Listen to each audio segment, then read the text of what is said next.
Hana akajibu akasema, hasha bwana wangu, mimi ni mwanamke mwenye roho ya huzuni.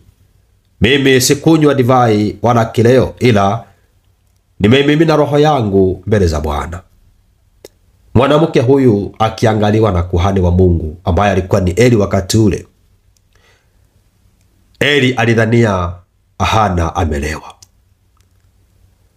lakini Biblia inasema kwamba aliumimina moyo wake katika madhabahu ya Mungu. Nataka ujue ya kwamba Eli wakati ule alikuwa amepotoka, lakini hata kupotoka huko kwake Mungu aliyaheshimu madhabahu, na bado Mungu alimuheshimu Eli hata kana kwamba alikuwa amemwasi Mungu. Kwa sababu tunasoma historia ya watoto wake Hofni na Finehasi, yale mambo ambayo walikuwa